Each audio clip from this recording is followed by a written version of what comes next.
За сайн байна. 11 дугаар сарын 29-ний ТV-ийн шинжилгээ та бүхэнд хүргэж байна. За зураг дээр алтыг 1 цагаар харуулсан байна. За бидний ярьж яснаас өснө гэж үзснээр 1710-аас жоохон дээшээгээ 1720 хүртэл өсөлттэй орж ирсэн. За эндээс үндсэндээ энэ resistance-аас бага зэрэг унаад сая энд Европ нэгдэх үеэр доош орж ирж байна. За одоо энэ доош орж ирвэл 1700 гэсэн ханшийг бол шалгах нь гарцаагүй.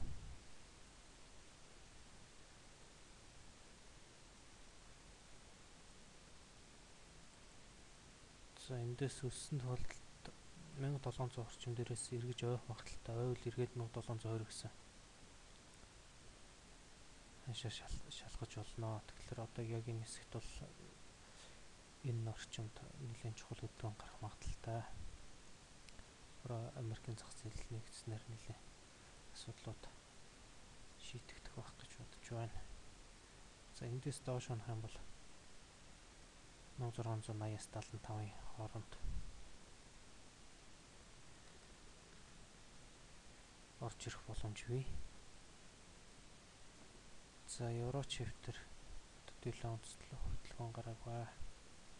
Үндсэндээ 1260-аас 80 хооронд 1.22-60-аас 80 хооронд 1.23-00-ийн хооронд үндсэндээ рейнж барьж байгаа. За долларын хувьд бол энэ зурсан 4 цагийн трендийн дээшээ трендийг бол энэ хувьд сэтгэлсэн. За энэний дээр resistance болж байгаа цэгүүд бол ингэж гарч ирэхээр байгаа.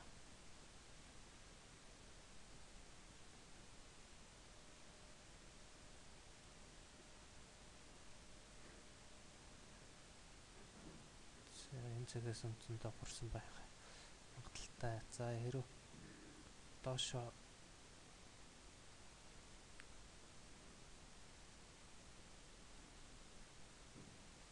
унаж орж ирэл дахиад энэ доод ёроол буюу 7750 хүртэл унж болно. Үүний дор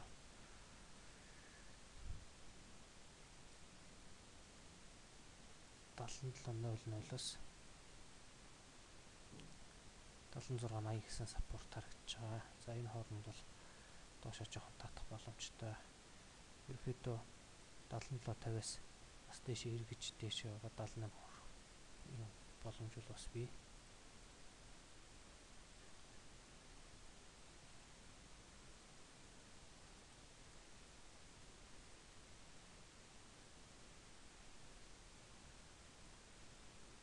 За эндээс яваад эргээд дээшээ явчих юм боломж байж болох юм аа. За паундын хувьд 1 цагаар зурсан зураг дээр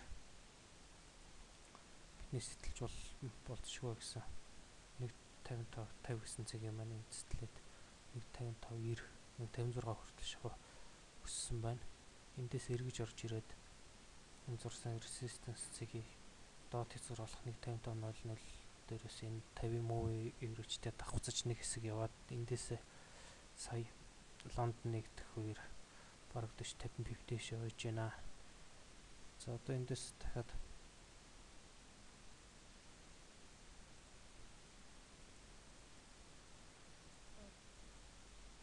дэше явна гэж үзэх юм бол эхний ээлжинд 5600-аас шалгах нь бол гарцаагүй.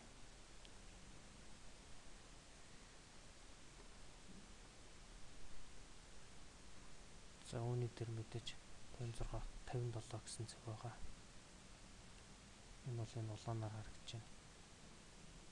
Fibonacci-гийн 23.6% давхцнаа гэсэн. За энэ хүртэл явах боломжгүй. Энэс дахиад дэш сэтэлж болно.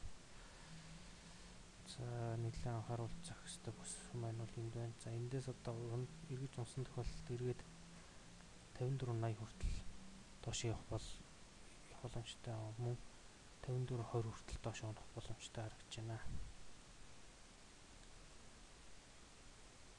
За ерөөд иймэрхүү хөдөлгөөн өсөх байх гэж тамуулж байна. За евро доллар дээр бидний энд тэмдэглэсэн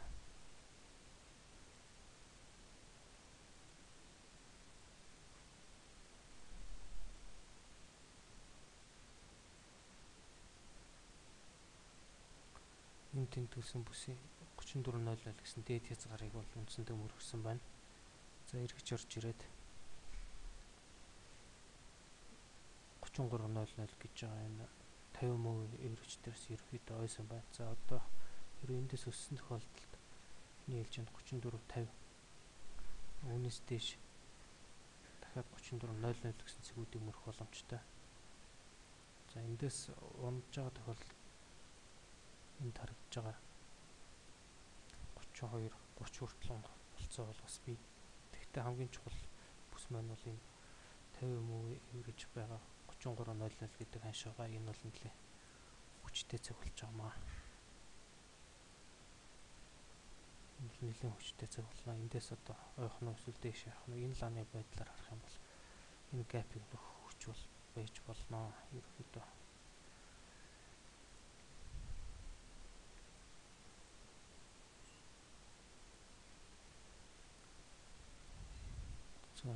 за иймэрхүү наа.